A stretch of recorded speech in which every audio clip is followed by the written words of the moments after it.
Atravessava cidades e povoados, ensinando e prosseguindo o caminho para Jerusalém. Alguém lhe perguntou: Senhor, é verdade que são poucos os que se salvam?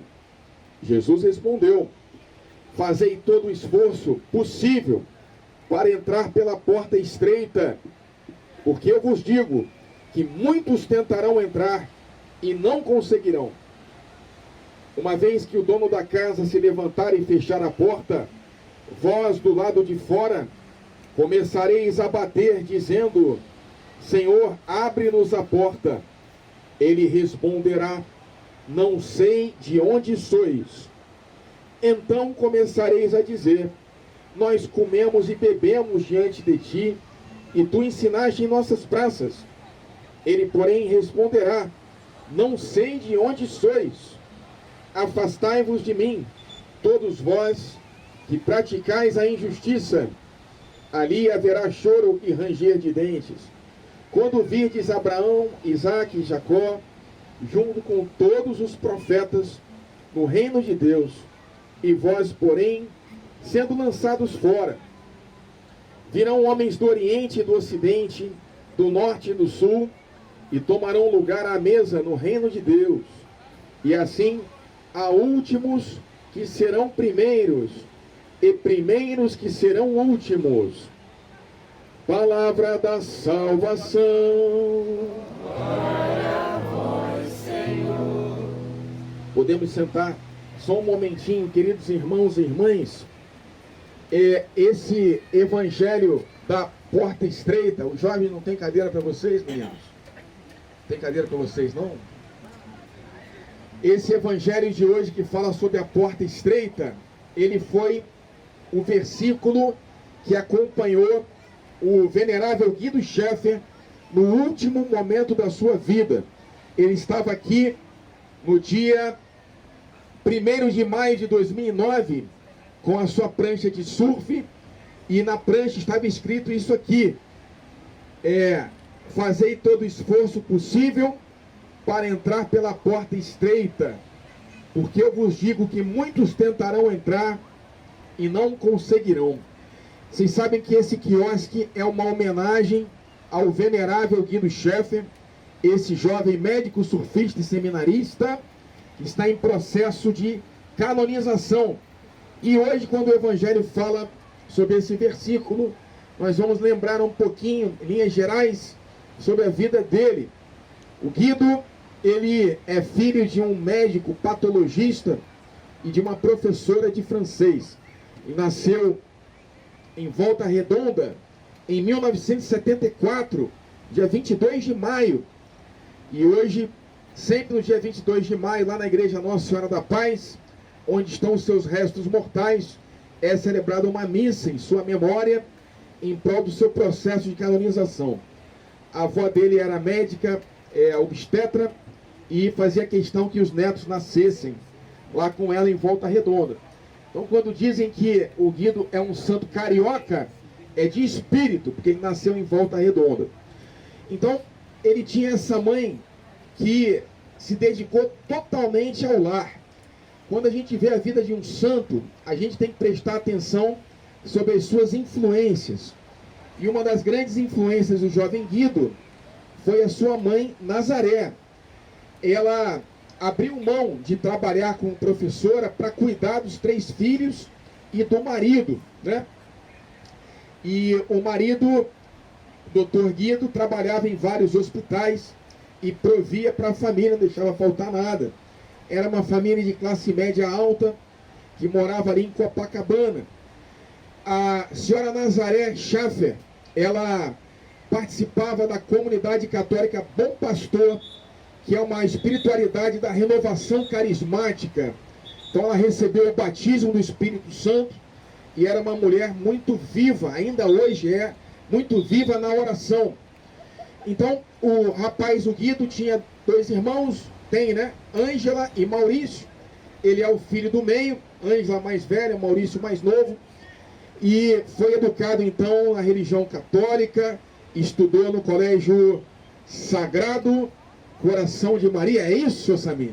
O Samir foi colega dele eles se conheceram brigando no colégio, né? Vamos lá que eu vou te pegar lá fora. Aí o senhor Samir, o senhor bateu no santo, senhor Samir? Não chegou a bater não, né? Tá certo. Se quiser conhecer mais sobre o santo, fala com o senhor Samir, que é amigo do santo. E aí, então, o Guido foi formado na igreja, mas quando ele foi crescendo, ele gostava muito do surf, do mar, queria ser salva-vidas, mas com o passar do tempo, os jovens se afastaram um pouquinho da igreja de Deus.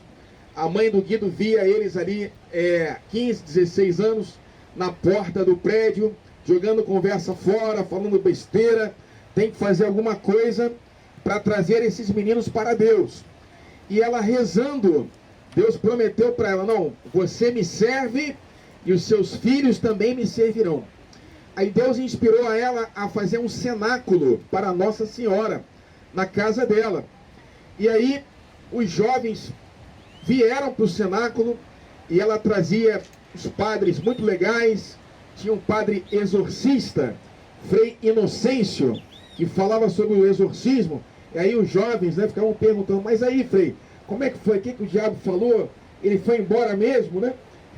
E aí eles começaram a se aproximar de Deus, foram fazer a crisma e foram fazer também a participação lá no seminário de vida do Espírito Santo, na comunidade Bom Pastor, e receberam também a efusão no Espírito Santo, começaram a orar em línguas, e o Guido começou a proclamar e evangelizar a juventude.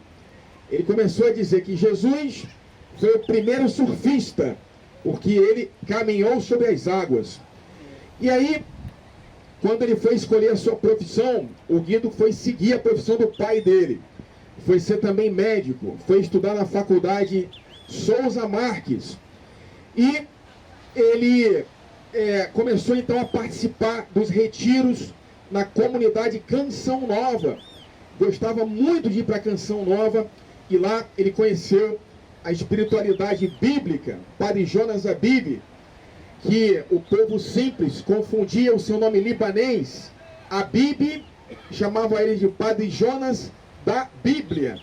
Ele tinha um método para a juventude conhecer a palavra de Deus, que era a Bíblia no meu dia a dia. O jovem Guido era muito disciplinado, muito aplicado, começou a fazer aquele método bíblico, começou a conhecer muito bem a palavra de Deus, o Antigo e o Novo Testamento. Quando alguém queria se casar, ele dava uma passagem bíblica. Alguém estava em depressão, citava outra passagem bíblica. Alguém queria encontrar emprego, passagem bíblica. Tinha medo de alguma coisa, passagem bíblica. E assim ele foi vencendo as suas lutas também. A juventude é um tempo para a gente se educar para a castidade, para a gente conhecer e dominar a nossa sexualidade dentro do plano de Deus. Então ele gostava de citar aquele versículo: como um homem jovem poderá ter vida pura? Resposta: observando o Senhor a tua palavra. E aí o padre Jorjão foi o primeiro sacerdote lá da paróquia Nossa Senhora da Paz, que confessou o Guido e o seu amigo Samir.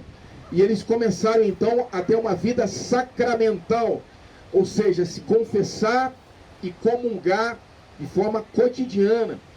Toda a evangelização da igreja quer levar a juventude de todas as idades a terem vida sacramental, a participarem da Santa Missa, que é o ápice da vida cristã. E para participar da Santa Missa, a gente precisa se confessar. Então, o Guido começou a ter essa vida sacramental. O padre Jorjão o convidou, quando ele estava se formando em medicina, para fundar um grupo de oração para a juventude lá de Ipanema. O grupo se chamava Fogo do Espírito Santo. E foi ali que eu conheci o Guido, ali pelos anos de 1998. Você não era nascido ainda. Não é isso? É você, pô. 98 já era nascido já? Não? Então, eu conheci o Guido nesse ano. Eu fiquei impressionado, meninos, porque os jovens, rapazes e moças, gente bonita, eram pessoas alegres, louvando a Deus no grupo de oração. Eu nunca tinha visto aquilo. Geralmente a gente via os jovens alegres só na discoteca, né? É assim que chamava no seu tempo, seu Samir. A discoteca, né? Era night, não é isso? na discoteca que o pessoal era alegre, era feliz. Mas ali estavam os jovens bonitos, louvando a Deus.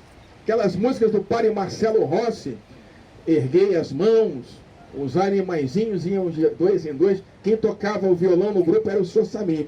Era o Guido, o Samir e o amigo Eduardo. E aí ele contou, naquele dia que eu conheci, ele contou que quando ele começou o grupo de oração, ele estava prestando concurso para residência. Ele falou, meu Deus, eu não vou conseguir dar conta das coisas de Deus e das minhas coisas. E aí ele falou assim, que Deus lhe deu uma palavra no seu coração. Cuida das minhas coisas, que das suas coisas eu cuido. E aí ele contou que ele passou em 3 residências médicas e foi trabalhar na Santa Casa de Misericórdia. Ele contou também que ele pediu um sinal a Deus de que ele estava no caminho certo. E numa viagem de surf ao sul do país, falando de Jesus para um pescador, o pescador ficou tão tocado com as palavras do Guido, que deu para ele uma imagem de Jesus, um rosto de Cristo, talhado em madeira. Hoje tudo isso está lá no memorial do Guido, na Santa Casa de Misericórdia. Então, o Guido, ele conheceu essa jovem chamada Patrícia, que era dentista, e ele na Canção Nova, ele ouviu um padre franciscano, o nome dele era padre Roberto Lettieri, fundador da Toca de Assis, que falou assim, para a juventude, não desviei o seu olhar do pobre, e Deus não desviará o seu olhar de ti. Tobias 4, versículo 7. Aí o Guido ficou tocado com aquela palavra, e ele estava fazendo aqui no Rio os exercícios espirituais de Santo Inácio, e mergulhando no Evangelho, jovem rico, que ouve de Jesus, vende tudo, dá aos pobres e segue-me. Ele pensou assim, mas o que é que eu tenho que é meu para dar aos pobres? Ele olhou para sua casa, tudo aqui é dos meus pais, né? E o que eu tenho que é meu? Aí ele viu o seu diploma na parede de medicina. Aí eu vou doar minha medicina para os pobres. E aí, naquela semana, as Irmãs da Caridade de Madre Teresa de Calcutá estavam lá na Santa Casa de Misericórdia. Uma das irmãs ia ser operada. Aí o doutor Guido, 23, 24 anos, era um garotão bonito, ele chegou para as irmãs, eu quero doar a minha medicina para vocês. Ela, seja bem-vindo, doutor Guido. E ele começou a trabalhar gratuitamente na Lapa. Ainda hoje tem a Casa das Irmãs da Caridade na Lapa, onde elas atendem os mais pobres dos pobres da nossa cidade. Maltrapilhos, piolentos, mendigos de rua. E o Guido trabalhava lá como médico do corpo e médico das almas. E procurava conduzir as pessoas para ter saúde do corpo e do espírito. E aí, nesse caminho, ele lia o livro do Frei Inácio Larrañaga, o irmão de Assis, e ele falou assim, meu Deus, eu quero ser livre como São Francisco para pregar o Evangelho. Ele já estava com um casamento marcado com essa jovem Patrícia, e Deus falou para ele, olha, eu estou te chamando para ser sacerdote. Levanta-te e serás sacerdote da minha igreja. Então, o Guido foi conversar com o padre Jorjão, com o Dom Homer, que era o bispo auxiliar do Rio de Janeiro. E eles falaram, olha, você é médico, isso é muito importante para a sociedade. Pensa bem se você vai abandonar isso para ser padre. Pediram para ele ficar 1 ano pensando bem. Pois bem, ele ficou 1 ano pensando e continuou sentindo o chamado de Deus. Mas chegou a marcar o casamento com a sua noiva. Mas quando ele viu o Papa João Paulo II aqui no Rio, ele sentiu Deus o convidando a ser padre. Quando ele viajou para a Europa para ver em peregrinação os lugares santos de Nossa Senhora, ele também sentiu o chamado de Deus e falou para os seus pais, eu quero ser padre. E a sua mãe ainda tentou argumentar com ele, mas meu filho, a vida de um padre é muito difícil, o padre sofre muito. Ele falou, não mãe, mas é isso que Deus quer para mim, é esse o caminho que eu vou trilhar. E aí os seus pais lhe apoiaram, e ele continuou trabalhando como médico, foi estudar filosofia no mosteiro de São Bento, e E nisso, o Guido, ele continuava um belíssimo testemunho de vida cristã. Quando ele tinha um casaco de couro, ele recebeu da sua mãe, vindo de Roma, ele via um pobre passando frio, ele tirava o casaco de couro para dar para o pobre. Chegava em casa, a mãe perguntava: meu filho, cadê o casaco de couro que eu lhe trouxe de Roma? É daquela marca, qual é a marca do casaco de couro? É Gucci, como é que é? Qualquer coisa assim. Eu dei pro pobre, mãe, dei pro pobre. Os amigos falavam assim: mas eu vi o Guido, rapaz, parecia um santo. E os jovens se aproximavam de Deus através do testemunho do Guido, começavam a também servir os pobres, participar do grupo de oração na Santa Casa de Misericórdia, percorria as enfermarias, rezando pelos doentes. Eu era um desses jovens que acompanhava o Dr. Guido. Uma vez ele foi falar com um doente e convidar o doente a se confessar. E o doente falou: Dr. Guido, nunca matei, nunca roubei, nunca fiz mal para ninguém. Não preciso me confessar. Ele falou: olha, eu também nunca roubei, nunca matei, mas eu me confesso quase toda semana. Aí falou: eu digo para o padre meus pecados. Ele começou a falar os pecados na frente do doente, todo mundo estava ouvindo, muita humildade. Aí começou a falar: eu faço isso, eu faço isso, tenho esse defeito, mas mesmo assim Deus me ama. E aí o doente estava com uma doença de pele, umas feridas na pele, de fundo nervoso. Ele falou: nossa, eu vi Jesus hoje na sua presença, traz aqui o padre que eu quero me confessar. Aí o Guido foi, junto com os amigos, levaram o Frei Anselmo Fracasso, que era um sacerdote cego do convento de Santo Antônio, para dar a confissão para aquele doente. Logo depois, poucos dias depois, a doença de pele desapareceu e o homem voltou a recobrar sua saúde. Um outro fato interessante foi quando teve um evento na Lapa, o Espírito sopra onde quer. Tinha lá no meio da missa um mendigo de rua que estava gritando, falando palavrões, assim como um surto. E aí, no meio da multidão, o Dr. Guido se aproximou do mendigo e deu um abraço nele. E o mendigo começou a chorar, reconheceu o médico que cuidava dele, começou a chorar, se acalmou, silenciou. O padre Jorjão, ele fala que ele gostaria de ser um sacerdote como o jovem Guido, capaz de transmitir com um abraço o amor de Deus. Então, o Guido, ele entrou para o Seminário São José, teve um período na Canção Nova. O padre Jonas falou para ele assim: meu filho, ele queria fundar uma comunidade católica, que nem a Canção Nova. Ele falou: meu filho, primeiro seja padre, depois você funda a sua comunidade. Aí ele voltou aqui para o Rio, entrou para o Seminário São José.